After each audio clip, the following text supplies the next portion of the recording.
하나님의 역사, 또한 세계의 역사를 보면 어떤 한 사람을 통해서 세상을 움직이고 또 하나님의 역사를 움직이고 완성하는 것을 우리는 보게 됩니다.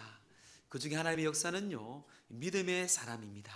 한 사람의 믿음, 그 믿음이 바로 설 때에 세상은요, 환경을 바꾸고 또 운명도 바꾸는 그런 일들을 우리는 성경을 통해서 또 믿음의 사람들을 통해서 우리는 알고 또 보고 지금도 우리가 살고 있습니다. 여러분 잘 알다시피 미국의 아브라함의 링컨 대통령을 알 겁니다. 위대한 업적이 많이 있지만 그는 흑인의 해방을 위해서 노예 제도를 폐지하여서 그 기운으로 그 시작으로 지금은 아직도 조금 있지만 거의 이렇게 평등 사회 속에서 한 사람을 통해서 큰 영향을 끼침을 우리는 역사적으로 보게 됩니다. 또 유럽에는 성 어거스틴이 그가 방탕하다 회개하던 중에 그가 하나님 앞에 바로 잡혀서 전 유럽이 변화되는 순간 우리는 알게 되었고요. 또 잘 알다시피 종교개혁자인 마틴 루터는요, 계란으로 바위를 치듯이 그 가톨릭에 대항하면서 잘못된 진리를, 왜곡된 진리를 그런 이야기하면서 기독교 역사를 그 사람의 시작이 바로 이 기독교 역사를 바뀌게 되었습니다. 또한 영국에는 요한 웨슬리가 은혜 받고 한 영혼이 천하보다 귀하다는 그 구원의 영혼의 메시지를 통하여서 영국을 성령의 충만함으로, 불바닥으로 은혜 충만함으로 또한 그 한 영혼을 통해서 그 땅이 회복되고 그 땅의 역사가 바뀐 것을 우리는 보게 됩니다. 이 나라 민족도 마찬가지입니다. 많은 한 영혼을 통해서 그 믿음의 지도자들을 통하여서 우리 한경재 목사님, 때는 옥하는 목사님, 하영재 목사님 통해서 많은 주의 종들을 통하여서 또 리더를 통해서 이 땅에 많은 물꼬들이 튀고 하나님께서 이 땅에 많은 부흥과 발전을 주셨습니다. 노만 그림이 쓴 책에 탁월한 중보기도의 사람 리저 하울즈라는 사람이 있습니다. 리저 하울즈는 참 중보기도하면 다 모두 다 연구의 대상이고 또 읽어야 할 책들입니다. 저도 이 박사 논문을 쓸 때에 리저 하울즈의 책을 참 많이 보았습니다. 이 책은요, 1차 세계대전에 이 리더 하이즈라는 사람은 웨일즈의 성경대학의 학장이었습니다. 그 많은 독일의 폭격과 이 전쟁 가운데 그는 열심히 기도하는 사람이었어요. 그래서 처치 수상이 이 리더 하이즈의 영향을 많이 받았습니다. 이 책에 보면은 이 리저 하이즈는요, 독일의 공습이 시작되자 학교 강단에 모여서 교직원들과 학생들과 함께 매일 아침 1시간, 점심 1시간, 또한 저녁에 7시부터 정오까지 자정까지 기도에 힘쓰며 그리고 공습이 절정에 달리는 그 순간에는 금식하며 기도했다고 증거하고 있습니다. 그는 기도를 인도하면서 이런 메시지를 남겼다고 합니다. 자정 공습으로 마음이 흔들리는 분들이 계십니까?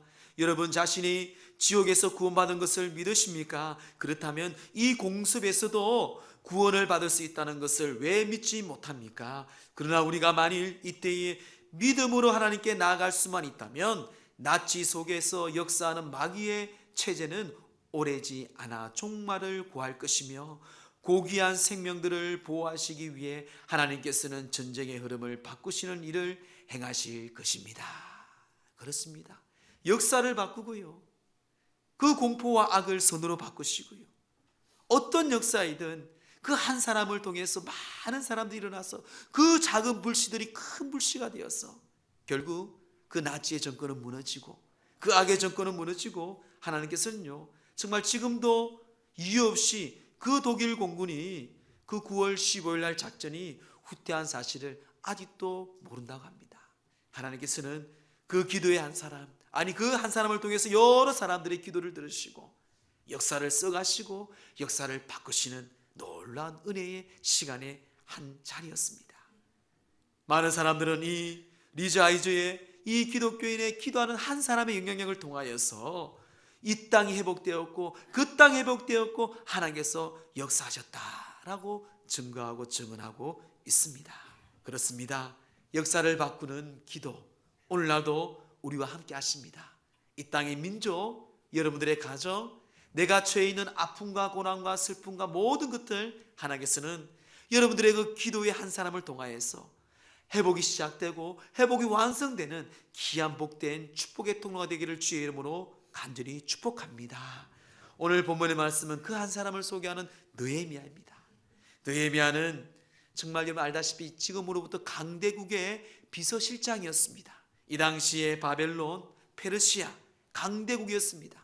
그 강대국의 그는 술 맡은 관원장은요, 그 왕이 모든 진미를 다 맛보고 철저하게 왕과의 가장 친밀감 속에 있는 믿을 만한 사람을 세웁니다. 권력 있는 사람이었습니다.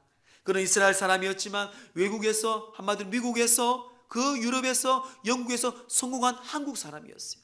그것도 위대한 사람이었습니다. 그런데 그가 조국의 이스라엘 행파, 이스라엘 그 아픔의 고통을 듣고 그가 하나님께 기도하는 장면이 오늘 본문의 말씀입니다.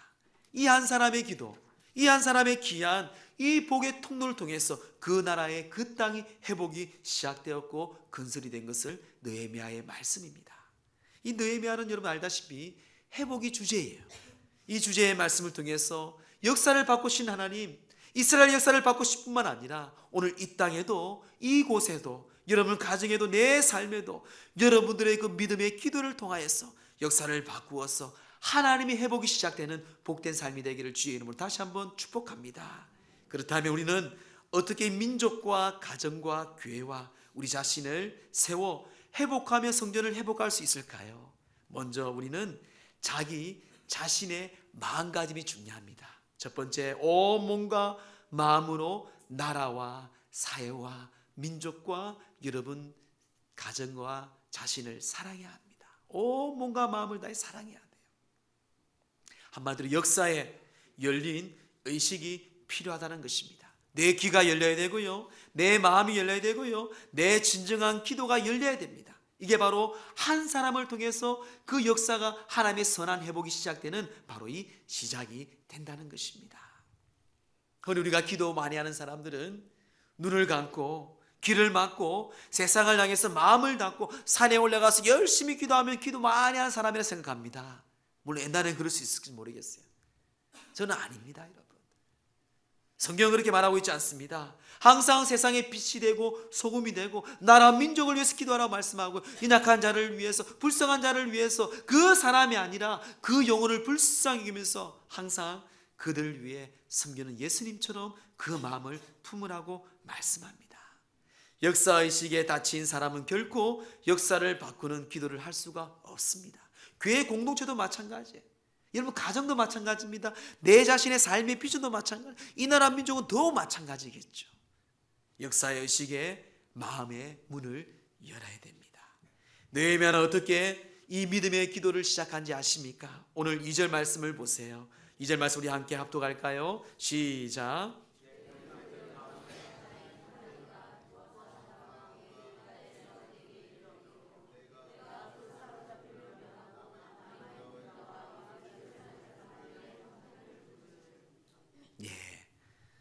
그는 장관이었습니다. 비서실장이었어요. 높은 지위에 있고요, 자기는 편안할 수 살 수 있습니다. 하지만 그의 조국이 있는 거예요. 그의 민족이 있어요. 그의 나라가 있습니다. 그래서 그 고국을 방문한 그 사람에게 묻습니다. 유다 사람과 예루살렘의 형편을 물은즉 라고 말합니다. 그냥 출세해서 가만히 관심 없이 살 수도 있어요. 그런데 그는 그 나라 민족을 위해서 사랑하고 몸과 마음을 다해서 관심을 가집니다. 그리고 그들의 이야기를 경청합니다. 자, 그게 3절 말씀이죠. 다시 한번 합독합니다. 3절 시작. 그들이 내게 이르되 사로잡힘을 면하고 남아있는 자들이 그 지방 거기에서 큰 환난을 당하고 능욕을 받으며 예루살렘의 성은 허물어지고 성문들은 불탔다 하는지라. 아멘. 지금 나라가 한마디로 엉망이라는 것이에요. 그들이 큰 환난을 당하고 능욕도 받으며 예루살렘의 하나님의 성전은 무너지고 성벽도 무너지고 불탔다. 자, 우리나라를 한번 볼까요? 이 나라 민족이 경제가 이렇고 정치가 이렇고 이 나라 한국교회가 이렇고 저렇고 다 들을 거예요. 그렇죠? 네, 들을 거예요. 저는 정치 이야기 안 합니다. 여러분 정치는요, 다 자기들이 여당이든 야당이든 다 여러분 나름대로의 색깔이 있을 거예요. 네, 다 있어요. 저는 정치와 이 나라 민족을요 다 똑같이 봅니다. 여러분. 하나님 안에서 공의와 정의가 없는 것은 다 똑같아요. 여러분. 네. 누가 정권을 잡든 이미 우리나라 역사는 다 증명했잖아요. 여러분들이 그 사람을 믿을 게 아니에요. 우리는 하나님, 정말 저 대통령이, 하나님 저 정치인들이 하나님을 알고 공의와 정의를 실현할 수 있는 기도할 뿐이에요. 그렇지 않으면요, 내가 좋아하는 사람 투표해봤잖아요. 그렇죠? 사람은 사람인 거예요. 그래서 우리는 이 나라 민족을 기도할 때에 뭔가 마음을 다해 나라를 사랑해야 됩니다. 하나님의 공의를 위해, 하나님의 정의를 위해, 진리를 위해, 거짓이 아니라 이 나라 민족이 주님의 나라, 주님의 뜻 가운데 세워갈 수 있도록 우리는요, 기도하고 마음문을 열고 우리가 정확하게 알아야 돼요. 이 소식을 듣고 느헤미야는 어떻게 반응을 했습니까? 그게 4절 말씀입니다. 여러분, 지도자들을 비판하지 않았습니다. 대통령을 욕하지 않았어요. 나라 정치인들, 경제인들 욕하지 않았습니다. 그의 반응이 어땠습니까? 4절 합독합니다. 시작. 내가 이 말을 듣고 앉아서 울고 수일 동안 슬퍼하며 하늘의 하나님 앞에 금식하며 기도하여. 저도 사실 거짓말 안 하겠습니다. 저도 비판해요. 그전에 정치도 그랬고, 그전에 정권도 그랬고, 지금도 정권도 그랬고, 사람에게는 만족감을 줄 수 없습니다. 근데 우리 느헤미야는 어떻게 했습니까? 우리는 대부분 모이면 그런 이야기 할 거예요. 저는 안 봐도 알아요. 저도 그랬기 때문에. 근데 오늘 느헤미야를 통해서 그 느헤미야 반응을 정확히 보셔야 돼요. 안타깝죠. 하지만 이 말을 듣고 앉아서 울고 수일 동안 슬퍼하며 하늘에 하나님께 금식하며 기도했다고 그는 말합니다. 그의 기도의 시작이 된 것입니다. 이것이 바로 역사의 의식입니다. 이 대한민국을 바라보는 의식이고, 저 북녘 땅을 바라보는 의식이고, 이 땅의 교회와 이 땅의 지도자를 바라보는 의식입니다. 기도의 기도. 여러분, 배우자를 볼 때에, 때로는 여러분 주위에 있는 이웃들을 볼 때에 가슴 아파하기보다는, 그들 안에 있는 상처를 보기보다는 왜 저럴까? 왜 내 뜻과 저렇게 맞지 않을까? 왜 저 사람 저렇게 싫을까? 이거는 하나님이 들려주는 음성이 아닙니다. 그들의 영혼을 불쌍히 여겨야 돼요. 그들을 불쌍히 여기면서 기도하면서 아픔을 느끼면서 그 이야기를 들어보면 얼마나 기도하지 않을 수가 없는 그런 사정과 아픔을 볼 수가 있습니다. 여러분, 그래서 우리는 이 나라 민족을 알아야 돼요. 이 사회를 알아야 됩니다. 그래서 우리가 세상의 빛과 소금이 될 수 있는 거예요. 그래서 20세기의 최고의 신학자인 칼 바르트는 이렇게 외칩니다. 모든 기독교인들은요, 한 손에 성경을 들고 한 손에 시문을 들어야 한다. 무슨 말입니까? 하나의 말씀을 들고 또한 시문은 세상을 알아야 된다는 것이에요. 너희가 이 세상을 어떻게 돌아가는지 통찰력 가지고 직시하여서 하나의 말씀으로 이 세상을 조명해야 된다는 것이에요. 내 지식이 아니고요, 세상의 지식이 아니고요, 그 세상을 알아서 그 세상의 죄악과 타락과 아픔을 하고 그 짓을 알고 그 잘못된 것을 알고 하나님의 말씀의 생명의 말씀으로 세상을 조명하라는 것이에요. 이게 교회가 할 일이고 그리스도인이 해야 할 일입니다. 역사에 대한 열린 의식이 우리 연성교회 성도님들 한 사람 다 열어서, 여러분 한 사람 한 영혼 한 영혼이 이 우리의 기도하는 사람을 통해서 회복이 시작되기를 주의 이름으로 축원합니다. 자, 그러면 여러분, 그는 기도할 때에 어떤 마음으로 기도했을까요? 두 번째, 자신을 통해 이 땅에 회복시키는 분은 하나님 한 분임을 믿고 그는 기도하였습니다. 자, 여러분 생각해 보세요. 세상에, 가정에, 여러분 자신의 삶도 그렇습니다.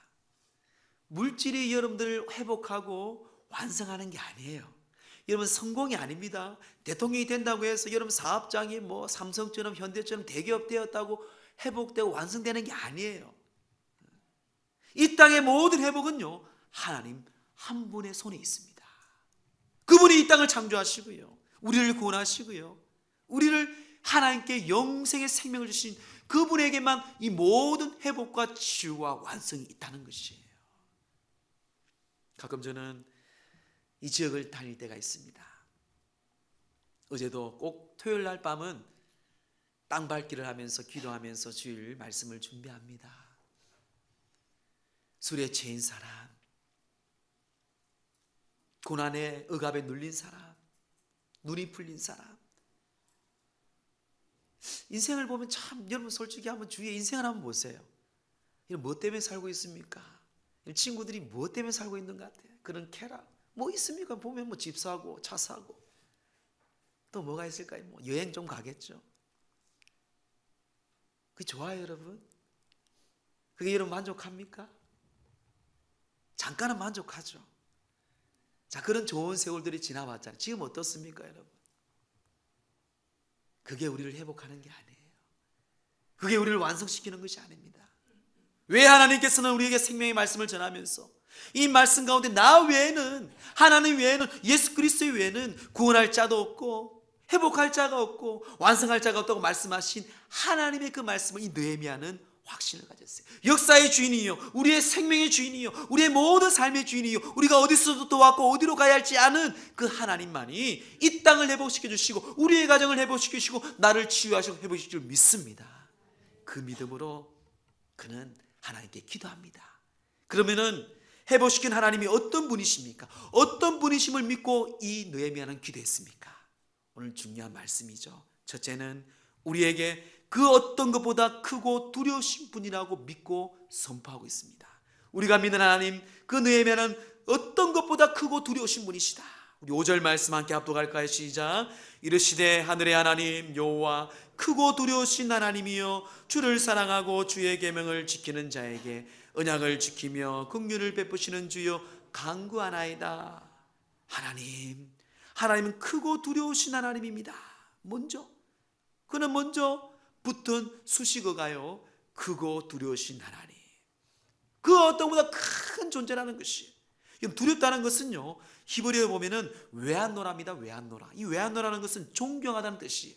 뭔가 우리의 두려움, 그 두려움, 인간의 두려움, 무서움이 아니고 존경하다는 것이. 이 크고 두렵다는 것은요, 하나님은 너무나도 위대하시고 아름다우시고 멋진 하나님이라는 것이. 하나님은 나에게 이런 분이지 않습니까? 나에게 가장 크시고 훌륭하시고 멋진 분이십니다. 그렇게 지금 기도하고 있는 것이에요. 하나님은 어떤 문제보다 크시고 존경받을 위대하신 하나님을 그는 믿고 기도하고 있습니다. 여러분, 기도할 때에 하나님보다 문제가 여전히 더 크게 보이면 우리의 모습이 어떻게 되겠습니까? 그 문제 아래 눌려서 절망해 버립니다. 내가 하나님 믿긴 믿는데 기도하다 보면 하나님보다 이 문제가 더 크잖아요. 그러면은 낙심하게 되잖아요. 왜 느헤미야가 하나님이 크신 하나님이라고 고백하며 선포한 다음에 기도하겠습니까? 그게 더 크거든요, 여러분. 크거든요. 물 위에 걸었던 베드로가 물에 빠진 사건을 알고 있습니다. 그가 물속에 들어간 이유가 무엇입니까? 바로 하나님을 바라볼 때에, 예수님을 바라볼 때, 주님만 두고 바라볼 때는 파도가 전혀 두렵지 않았습니다. 그런데 주님 앞에 견눈질하고 파도를 바라보고 바다를 바라볼 때에 그게 더 두려움이 컸어요. 그래서 물에 붕덩 빠졌어요.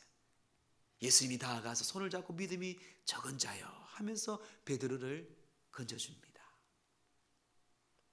그는 믿음 없는 사람처럼 두려워하고 절망한 것이에요. 우리가 가끔 기도하다 보면, 믿음 생활하다 보면 하나님이 살아계시면 어떻게 저럴 수가 있을까? 하나님 나를 사랑하시다면 우리에게, 우리 가정에, 내 자녀에게 어떻게 이런 어려움을 줄 수 있을까? 그럴 수 있습니다. 하지만 그 두려움이, 그 어려움이 하나님보다 크다면 더 큰 절망이 있고 더 큰 낙심이 있고 그 큰 어려움과 눌림 가운데 우리는 살아갈 수밖에 없을 거예요. 하지만 하나님이 크시면 그 물 위를 걸었던 베드로를 기억하세요. 어떤 사방에 둘러싸이고 폭풍이 있을지라도 하나님을 크게 보기에, 주님을 크게 보기에 그것은 두려움이 아닌 더욱 작게 볼 수밖에 없는 하나의 문제보다 크신 하나님을 신뢰하기 때문에 그 삶 속에 하나님 놀라운 기도응답이 있을 줄 믿습니다. 크신 하나님을 보시기 바랍니다. 그리고 또한 둘째는 그는 하나님께서 우리에게 주신 약속을 지키신 하나님을 그는 믿었어요. 주님께 주신 약속의 말씀을 지키시는 하나님을 그는 믿었어요. 5절 말씀에 보면은 중반절에 이렇게 말합니다. 주를 사랑하고 주의 계명을 지키는 자에게 언약을 지키시는 하나님. 주를 사랑하고 주의 계명을 지키는 자에게 언약, 하나님의 약속을 지키시는 하나님, 약속을 지키신 하나님이라고 기도합니다. 그렇습니다. 성경은 약속입니다. 성경은 하나님의 약속에 기록된 것이 바로 성경 말씀입니다. 그는 약속을 지키신 하나님께 약속대로 이스라엘 민족을 회복시킬 줄 믿고 기도하고 있습니다. 이 땅도 마찬가지예요. 옛 언약, 구약의 언약이죠. 그들은 이스라엘을 회복하고 이스라엘 창조하시고 또한 메시아를 이 땅에 보내주시면서 우리에게 새 언약을 주셨어요. 예수 그리스도를 통해서 이 땅에 우리에게 주신 생명의 말씀, 언약의 말씀. 그래서 베드로는요, 이 메시아의 언약도 궁극적으로 오늘 우리에게도 함께한다고 말씀합니다. 사도행전 2장 39절에 보면 이 약속은 너희와 너희 자녀와 모든 먼 데 사람 곧 주 하나님이 얼마든지 부르시는 자들에게 하신 것이라. 이 모든 하나님의 약속은요, 이스라엘 백성뿐만 아니라 먼 데 있는 사람들, 모든 민족이 하나님을 찾고 하나님을 부르는 자들에게 다 함께 하신다는 것이에요. 하나님은 절대로 이 나라 민족을 버리지 않습니다. 이 나라 민족 기도하는 백성, 기도하는 교회, 기도하는 사람이 있기에 여러분 가정과 교회와 민족은 주님 앞에 세워질 줄 믿습니다. 그래서 칼빈은 이야기합니다. 하나님은 반드시 약속을 지키신다. 다만 인간은 그때까지 인내해야 한다. 꾸준히 인내하고 힘써 기다리라면 하나님 반드시 약속을 이루어 주신다. 성경은 약속을 받은 사람, 성경은 약속을 따라 산 사람, 성경은 그리고 마침내 약속을 이룬 사람들의 이야기다. 우리에게 많은 증거를 하고 있지 않습니까, 여러분? 지금도 그것을 우리는 함께 이 성경 신약, 아니 사도행전 29장을 써가고 있지 않습니까? 성경이 역사하면서 이게 바로 하나님의 약속. 그리고 약속은 분명히 이루셨어요. 메시아가 이 땅에 오셨고 성령이 이 땅에 오셨고 교회를 세우시고 하나님은 생명을 살리시고 우리에게 늘 함께 하신 하나님의 약속. 하물며 지금도 마찬가지. 저는 대한민국 걱정하지 않습니다. 인간의 힘으로는 걱정돼요. 경제를 보고 정치를 보면 참 꿈이 없어 보입니다. 물론 맞습니다. 하지만 우리 하나님 일제강점기 시대에도, 유교 중에도, 어떤 IMF 어떤 시대에도 하나님께서는요, 기도하는 교회가 있고 기도하는 민족이, 기도하는 그 한 사람 한 사람들이 있었기에 하나님 이 땅을 버리지 아니하고 이 민족을 버리지 아니하고 하나님 나라 가운데 이루어질 줄 믿습니다. 느헤미야는 그렇게 시작하였어요. 언약의 약속의 말씀 붙잡고 절대로 버리지 않는 하나님의 약속의 말씀 붙잡고 그는 기도하였어요. 아프리카의 선교사인 리빙스턴 얼마나 훌륭한 사람입니까? 그는 옥스퍼드 대학의 명예 박사학위를 받고 그는 간증합니다. 나는 더위와 싸웠고 추위와 싸웠고 짐승들과 싸웠고 때로는 오른팔이 사자의 공격으로 내가 불구화되었다. 많은 간증을 하자 마치자마자 한 학생이 질문합니다. 선생님을 하여금 아프리카 생활을 이겨내도록 한 비결이 무엇입니까? 그 험난하고 어려운 사자의 동물의 그 두려움 가운데서 이겨낸 비결이 무엇입니까? 리빙스턴은 두말할 것 없이 이렇게 고백합니다. 그 비결은 하나님의 약속입니다. 내가 세상 끝날까지 너희와 항상 함께 있으리라라는 말씀이 나를 굳세게 하였습니다. 그리고 친히 주님이 나를 굳세게 만들어 주셨습니다. 자, 이거 중요합니다, 여러분. 하나님께서 약속하신 성경 말씀을 그는 붙잡았어요. 내가 세상 끝날까지 너와 함께 하시리라, 그 말씀을 붙잡고 내가 굳게 믿음으로 가졌어요. 그런데 그 이후에 하나님께 친히 나를 굳세게 만드셨다고 합니다. 이거예요, 이거 여러분. 잡히지 않습니다. 하나님 보이지 않습니다. 때로는 이해도 전혀 안 돼요. 논리적으로 설명도 안 됩니다. 그런데 그 약속의 말씀 믿고 내가 하나님의 언약을 지키시는 그 약속의 말씀 믿고 내가 굳세게 담대하게 선포할 때에 하나님이 그렇게 나를 굳건하게 굳세게 만드셨다는 것이에요. 여러분, 오늘도 마찬가지예요. 우리가 믿음이 없는 거예요.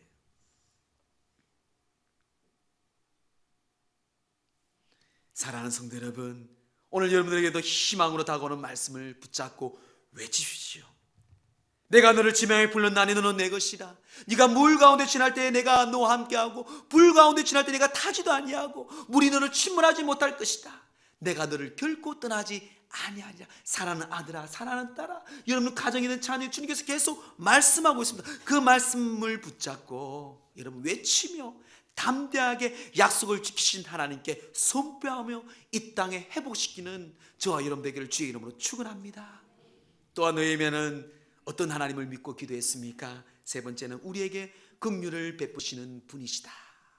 긍휼을 베푸시는 분이다. 삶의 여러분 고난의 바닥까지 가면 아무것도 할 수가 없습니다. 두 손 다 들고 병 들고 돈 없고 아무것도 할 수가 없어요. 그때 필요한 게 긍휼입니다. 긍휼. 그때 필요한 게 긍휼이에요. 세상은 아무도 우리를 보지 않아요. 유익이 없으면 안 봅니다. 얼마나 세상 생활, 직장 생활 한 주 동안 했죠. 얼마나 힘들고 어렵습니까? 하나님은 긍휼하신 하나님이세요. 긍휼은 약자들이나 약점을 지닌 사람들에 대한 불쌍히 여기는 덕입니다. 느헤미야는 바로 이 하나님 앞에 그런 긍휼을 베푸신 하나님께 믿음으로 호소하며 기도합니다. 5절 말씀 보세요. 5절 하반부에 보면 긍휼을 베푸시는 주여 간구하나이다. 긍휼을 베푸시는 주여 간구합니다. 하나님은 너무나도 넉넉한 긍휼이 많으신 분이세요. 긍휼이 풍성한 하나님을 알기에 그 또한 긍휼을 베풀을 줄 믿고 나갑니다. 탈무드에 이런 이야기가 있습니다. 한 아버지가 아들에게 이웃에 가서 풀 베는 이 낫을 빌려오라고 명령합니다. 아들이 가보니까 그 이웃의 사람이 낫을 빌려주지 않습니다. 근데 며칠 후에 이웃에서 자기 집에 낫을 빌리러 옵니다. 근데 아버지는 그냥 주라고 이야기합니다. 아들 같으면 얼마나 화가 나겠어요. 황당하죠. 아버지, 지난번에 우리가 낫 빌려 갔는데 이 사람 빌려주지 않았는데 왜 빌려줍니까? 왜 빌려줘요? 왜 그냥 빌려줍니까? 한마디로 해야 되지 않아요? 억울하잖아요. 그때 아버지는 그 아들에게 지혜로 이렇게 베풀어서 얘기합니다. 저 집에서 빌려주지 않았기 때문에 우리도 빌려줄 수 없다. 이것은 복수다. 저 집에서 빌려주지 않았지만 그럼에도 불구하고 빌려준다라고 말하면서 그런 마음으로 빌려주면 이것은 정오다. 당신들은 빌려주지 않았지만 자 빌려줄게. 이거 정오라는 것이에요. 거절당했다는 하는 것을 다 잊어버리고 아무 상관없이 깨끗한 마음으로 그저 낫을 필요하다니까 빌려준다 하는 마음으로 빌려주면 이것이 긍휼이다. 여러분 자신을 보세요. 저는 이 글을 읽는데 저를 보았어요. 죄에서 죽을 수밖에 없는 나를, 정말 쓸모없는 나를, 우리 가정을, 우리 부모를 통해서 하나님이 나를 믿게 하고 해결할 수 없는 그 죄를 예수님이 그 십자가로 자기 아들이신 예수님 십자가를 이 땅에 보내시고 십자가에 죽기까지 우리를 살리신 하나님의 그 자비하심과 긍휼, 이거 잊어버리면 큰일 납니다. 이거 잊어버리면 하나님이 그렇게 우리에게 긍휼을 베푸시는 분이시고요, 그런 긍휼을 받은 우리가 하나님의 사랑을 받은 사람, 그런 믿음과 그런 확신 없이 우리가 믿음을 생활한다, 이거는 다시 한번 생각해 봐야 돼요. 그래서 하나님의 긍휼이 풍성하신 하나님을 이 예레미야 선지자는 애가에서 외칩니다. 여호와의 자비와 긍휼이 무궁하심으로 우리가 진멸되지 아니함이니라. 여호와 하나님은요, 그 긍휼과 자비하심이 무궁하심이라는 것이에요. 그러게 우리는 진멸하지 아니하고요, 우리는 아침마다 새롭다. 주의 성실이 크시라는 거죠. 이런 하나님의 은혜, 하나님의 긍휼, 여러분 우리는 하나님을 믿고 우리는 그런 하나님의 긍휼하신 하나님을 믿고 기도해야 돼요. 예수님께서는 이런 긍휼의 삶의 본을 보여주셨어요. 죄 없으신 그분이 이 땅에 오셔서 모든 조롱을 당하고 십자가의 고통을 당하면서 그들을 다 용서해 주시고 저주하지 아니하고 침 뱉는 그들에게, 못 박는 그들에게, 이런 분이 어디 있습니까, 여러분? 이게 긍휼이에요. 이게 긍휼이에요. 그런데 이 긍휼이 하나님이 이런 분이래요. 내가 아무리 죄악 가운데 뒹굴고 세상에 살고 돌아올지나 하나님은 그래도 예수님의 이름으로, 예수의 십자가의 이름으로 나오는 모든들에게 긍휼과 자비와 용서를 베풀어 주시고, 그 믿음을 우리가 주님 앞에 기도하라는 것이에요. 여러분, 교회가 바로 이런 믿음의 공동체입니다. 설교자인 하워드 핸드리스는 그래서 교회를 향해 이렇게 외칩니다. 복음을 교회 건물 안에 모셔두지 말라. 죄인에게 교회를 가라고 명령한 성경 구절은 하나도 찾아볼 수 없다. 그러나 성도들에게 타락한 세상으로 가라 명령한 성경 구절은 수없이 많다. 그렇습니다. 우리는 이 제약된 세상에, 이 나라 민족을 위해 우리는 가서 복음을 전하고 긍휼을 베푸고 하나님께 기도하며 내 한 사람을 통하여서 그 주님의 나라가 하나님의 의와 공의가 회복되는 귀한 시작이 되는 그런 귀한 주님의 종으로 우리는 부름을 받았다는 사실이에요. 그래서 우리는 이 느헤미야가 그 크신 하나님께 기도하였고요, 약속을 이루신 하나님께 믿음으로 기도하였고요, 어떤 한계 어떤 상황 가운데 이 죄악 가운데 있을지라도 얼마나 깜깜합니까? 이 세상의 정치와 경제와 모든 사회 문화를 볼 때는 이런 죄악에 물든 가운데 있어 하나님은 끝까지 긍휼을 베푸시는 하나님을 믿고 기도하며 나갔다는 것이에요. 이게 바로 우리의 자세입니다. 말씀을 정리합니다. 기도의 사람 E.M. 바운즈는 우리에게 이렇게 권면합니다. 현재 교회가 필요로 하는 것은 더 많은 더 좋은 참담 장비나 조직이나 방법이나 새로운 프로그램이 아니다. 하나님은 오늘도 기도하는 사람을 찾고 계신다. 기도에 능한 사람, 성령 충만한 사람을 찾고 계신다. 성령님은 방법을 통해서 흘러나오지 않고 기도의 사람을 통해서 흘러나오기 때문이다. 여러분, 이 땅을 회복하고 교회를 회복하고 여러분 가정을 회복하는 게 돈이 아니고요, 성공이 아니고요, 그런 분들이 타락하고 쾌락에 물들어서